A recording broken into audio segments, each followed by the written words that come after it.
You're inside the Press Box. Christian FM Sports presents Inside the Press Box, where we discuss all sports from our favorite high school team to college and pro. Here's your hosts, Paul Tipton and Gary Paris. Hey, Vero Nation. Thanks for joining us inside the Press Box. I'm Paul Tipton, joined as always by Gary Paris. As Vero Beach's football season now has come to a close thanks to the hands of Osceola. Lost in the third round of the playoffs to the Cowboys 31-7. It's always hard to, put a wrap on a season, especially when it's on a loss. But here's the facts. There's only going to be one team that finishes their season with a win, and that'll be your state champion. And unfortunately for Vero Beach, that's not happening this year, Gary. No, it's not, Paul. And going back to the season, it's been a fantastic year. You're 11 wins, 2 losses, and Osceola being one of the best teams in the state of Florida. You tip your hat to them. They outplayed us the second half of the game. There was just a tremendous effort on their part. And we just couldn't, because of injuries, we just could not match they put it in a second gear, it seemed like, in that second half, and they just dominated the both sides of the ball. Yeah, and look, Vero Beach wasn't playing with its full arsenal of players and talent. Your starting quarterback, your starting running back, your starting right tackle, all not available to play in that game. Man, those are hard things to overcome. I mean, you've really got to have your full complement of talent and players to be successful. And I don't care what team you are. You're right, Paul, because if you ever go back and look and talk to teams that have had great seasons, they'll tell you that they had a lucky game where they got some breaks, unexpected breaks, and they were healthy. They were healthy all year. And again, we didn't have that. We were banged up, and we especially toward the end of the season. If there's one game that's probably the most disappointing game to me for the whole season, would have been Martin County. Yeah. That was a loss that I did not see coming. Yeah, but that's where an injury starts. That's where some of our bad breaks begin, Gary, because in that game is where Tyler Aronson, I think it was like about on the second series, I believe, second or third series. Broke his thumb. He breaks his thumb on a follow-through, on his throwing hand, a follow-through, hits a helmet, and breaks his thumb. And so then, now you got to go to your backup. Jake Whiteley, I thought, did a great job, but, it was just one of those situations where, Coach has to change his game plan based off of who's on the field. Well, Coach Harris did a great job down there adjusting. And he sure did. And I was impressed with the way he coached his team. And again, we talked about in the season, this district might be one of the toughest districts in the state. You had 4 of our teams were in that playoff bracket. I was just going to say the same thing. You had Treasure Coast, Martin County, Centennial, and Vero Beach all in the playoff of the 16 teams that were in that region. Good. That's good. That tells you a lot about your district and all like that. But Vero's year was it got to the point where you say, okay, what else can happen? You know what I mean? Yeah,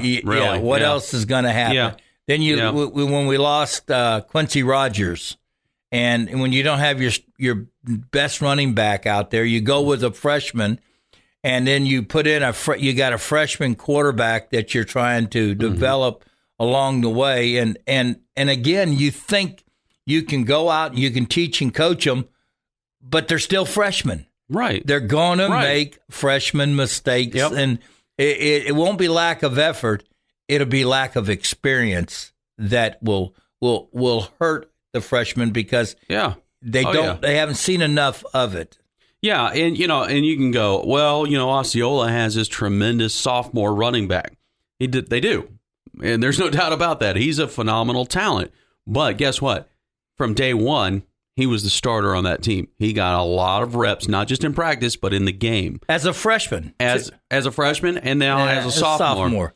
So now you take, our freshman, talent that we have, had a quarterback and a running back, freshmen. and great, phenomenal talents. They are going to be superstars by the time it's all said and done. But when you're going through the season, and number one, your freshman quarterback was playing all kinds of different positions. He wasn't getting a lot of reps at quarterback. And your freshman running back was behind two other guys. You're just not getting the reps and the game experience. And so to put him in there, you're talking about the third round of the playoffs. That's a big game. And you're asking them to carry a lot of weight and a lot of load. I can't imagine. I tried to take myself back as a freshman trying to play varsity football. I played as a sophomore, but at varsity, I don't think I was mentally ready to play or physically ready to play against seniors. Mm-hmm. Yeah. And I excuse me, and that's what I think that sometimes we look back and we say that White and Hillsman, the two freshmen, E.J. White being our athlete on the team, and Hillsman being a running back, you're asking them to start thinking like seniors and when they get out there. Right. It just doesn't happen. No, it doesn't. And, give a lot of credit to those guys for willing to step up to take on the challenge, because they easily could have folded. They didn't. They tried, but, it is what it is. Yep. And, and big credit to our coaching staff for, doing everything they could to put the best team out there on the field with what they had to use. And, I keep thinking, duct tape, it's like you can only use duct tape for so long before it's like, yeah, this just isn't we can't put any more duct tape on this. And again, we're not making excuses for Vero's loss. No. What we're saying is that would have been nice. It would be like if I'm playing some card game with you, a poker, and I got one ace and two twos. Boy, I'm not going to be doing a lot of betting, I think, on that. But and you probably I doubt it. You probably try to bluff me. Yeah, I would. Yeah, only for a while. It only works. It only works once or twice in a whole.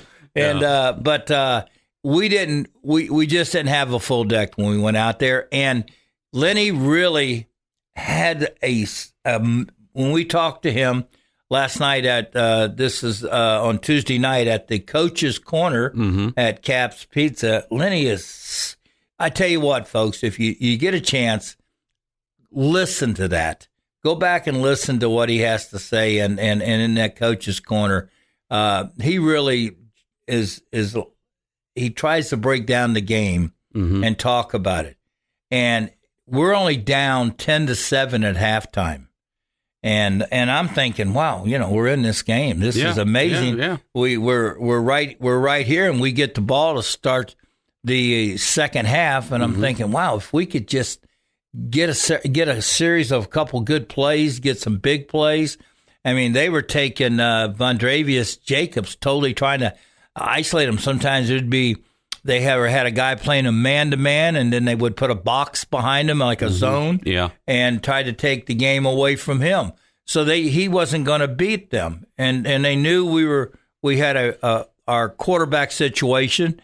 But if you listen to Lenny, we're down 10-7, Paul, and as he told us last night, he put in he had a game plan, a scheme that he really thought would work. Yeah. And you got to execute it. And again, the very first play, the young talented freshman didn't execute the play that coach wanted. It was there, right? But his lack of experience or his lack of his football IQ at this age is at this stage in his life. You give that young man 2 years of being a quarterback or playing, and he'll be setting the world on fire. Right. And but I thought Lenny shared with us last night that he had a plan. He thought he could get the execution. If the execution came through, then we may be able to make some things work. And he said, then it didn't. And again, he said, they outcoached me at times. Things that I saw during the film that they were supposed to be doing, they didn't do. They caught me off guard on some of that, and I had to make some adjustments as a coach. And he says, and you can get away with that when you have your full team with you. You can. but at the same time, I mean, who knows if we had our full team, if we could still beat Osceola. I don't know if we can. I mean, we'll never know because that's done and gone. But, I think we could have certainly made it a more competitive game. That was a very talented team. Yeah, Coach Pinellas does a great job with Osceola. And again, they played one of the hardest schedules. They ended up playing Treasure Coast twice, beat them twice this year. The only team that has a harder strength of schedule than Osceola is Venice. That's it. Yeah. And they're out of the 4 teams left in the playoff bracket right now, Venice has got a harder strength of schedule than Osceola. So, and try to compare notes here, but Osceola's strength of schedule was basically double the points of ours. That tells you exactly and again, it's not like we don't go out and try to get those teams. No. The problem is we need to have those teams come to us. Yep. Because of our crowd size and it's about the financial dollar too. Right. And you're willing to pay a team, you're willing to buy their buses, and you're willing to feed them if they would come over. Kissimmee is in such an ideal location, Kissimmee, Osceola. So on their schedule, and this is really what bumped up their strength of schedule, they played Lakeland, they played Jones, and they played Seminole. Those are 3 tough teams. Lakeland's still in the playoff bracket. They also played Treasure Coast. And they played Treasure Coast. Treasure Coast traveled to them in week 1, and then, of course, they played them again in the playoffs, again at home. But still, I mean, you're talking about a situation like Seminole right there in the Orlando area, Jones in the Orlando area, Lakeland not that far away in Polk County. So, that made it ideal for them from a scheduling standpoint for both teams for them to either host or travel to one of those opponents. Absolutely. And again, and you hit the nail right on the head there. It's about the economically they can afford to play those teams because they don't have a big travel distance. Right. You get your buses, you head up to whatever, and it's that is a good crowd. It's when they get them at home, they got a great crowd too when they come. People travel. When we played Osceola the other night, boy, they brought a lot of people. They did. They brought a lot of people. They traveled well to Vero Beach to come over here and support. Our stadium was full. It was, and it was good. It was good to see Vero Nation out there for our team as well. And unfortunately, we just couldn't get the job done this time. And I know there's going to be a lot of, I shouldn't say a lot, but there's going to be a handful of people that are going to say, well, here we go again. We can't get past the 3rd round and whatnot. And look, we're as disappointed as anybody. We want to see the boys win, and that's why we're out there. We want to, you enjoy the wins. You get disappointed with the losses, and I get that. And sometimes, you're so focused on the game at hand, you lose sight of the bigger picture. And so I myself included, I went back and I looked at some things because I wanted to get a little better perspective of how good of if that's the right way to say it, how well of an accomplishment is it to make it to the 3rd round. Just make it to the 3rd round. Absolutely. And so look at this, Gary. So, and we talked a little bit about this on the Coach's Corner. So there are 66 teams, 66 schools that represent 4S, all right, our particular league and division. We were down to the final 8 schools left. Final 8. So you think about, okay, it starts out with 32. That's less than half of the schools that participate in the league in the first place. Then it gets down to 16. Then it's down to 8, obviously 4, and then eventually 1 or 2 to 1. But, you're talking about under 25% at the Elite 8, and that's where Vero was at. In the top 20 to 23% of the schools. And you look at who has won state championships in this group. All right, you have Bartram. Out of St. Augustine, Jacksonville area. You're talking about in the Elite 8? In the Elite 8. Yeah. So you had Bartram, Yep. They're a state champion. Mm-hmm.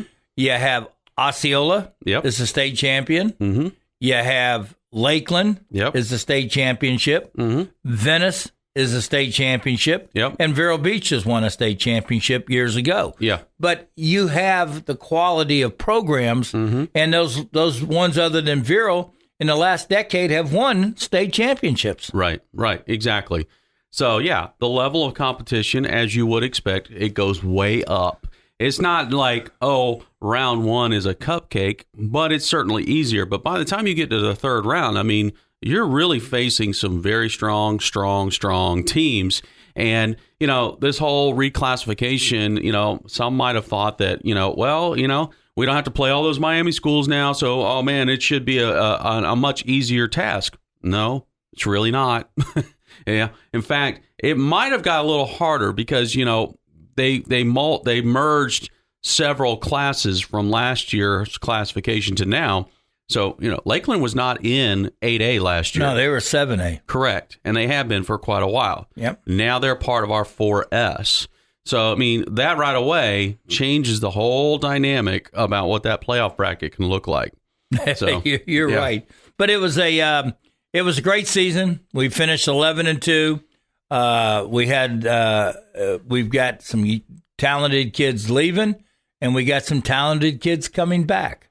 We sure do. And, and again, this is always kind of the mixed emotions of things because, you've enjoyed the season. You've enjoyed watching these kids perform on Friday nights.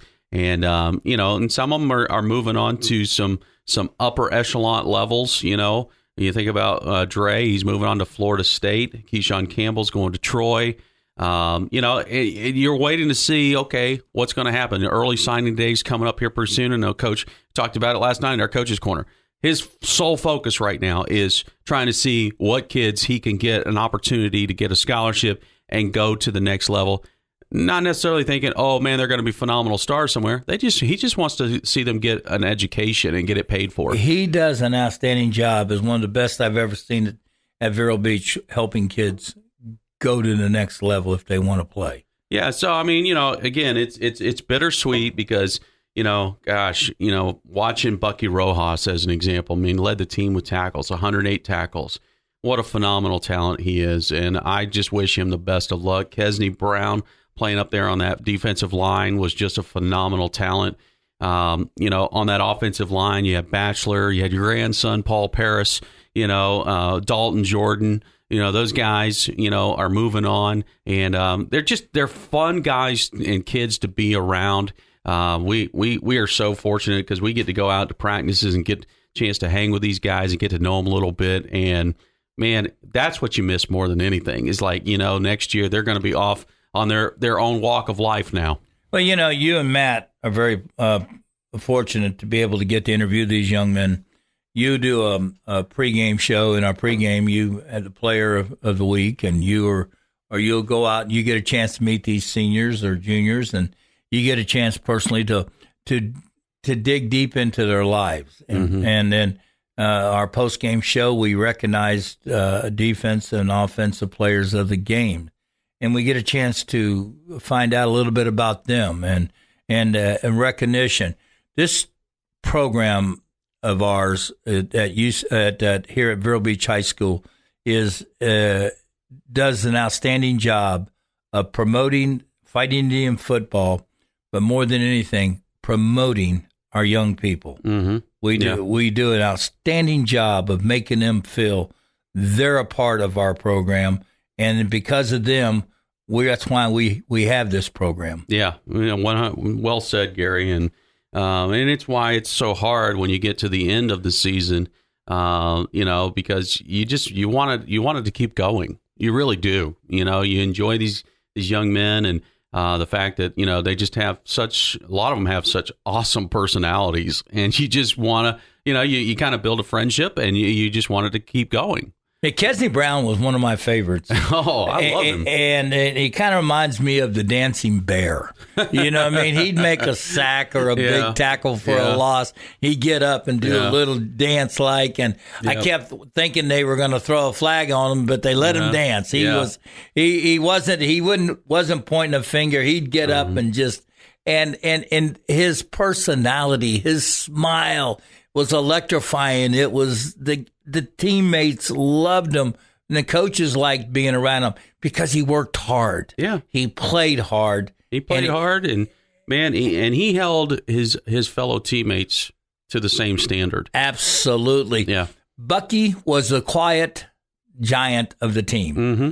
He was the quiet one. He doesn't have a lot of rah-rah when he gets, that, but he does it on the field with his play. Yeah. If you watch him play, everybody, to me, he plays the game so solid, so right, really a great tackler, fast getting to the ball. He could find the ball quicker than anybody I've seen, and his reaction was absolutely.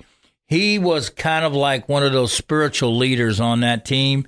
He and Keyshawn Campbell they would make you play to the next level. If you played with them, you had to play at the next level in your life, your scale of playing. He could take a team. Those guys can take a team and bring them to that next level.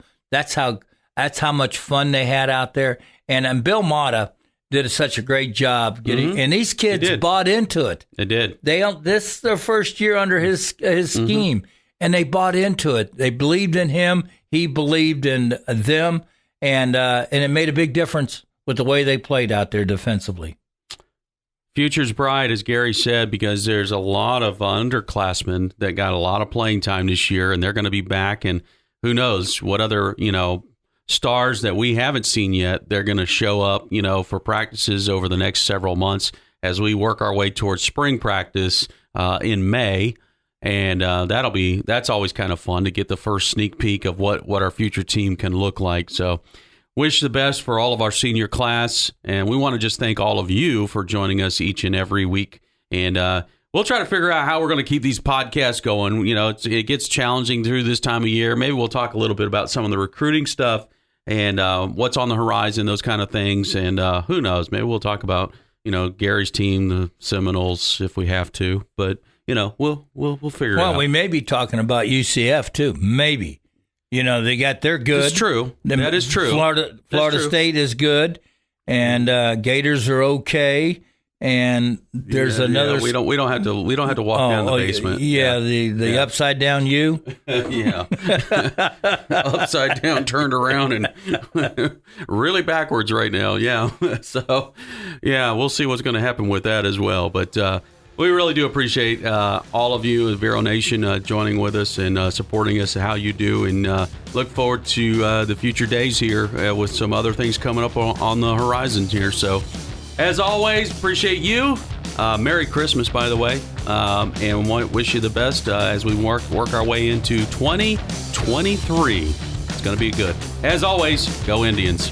Thanks for joining us inside the press box. For more, go to ChristianFM.com.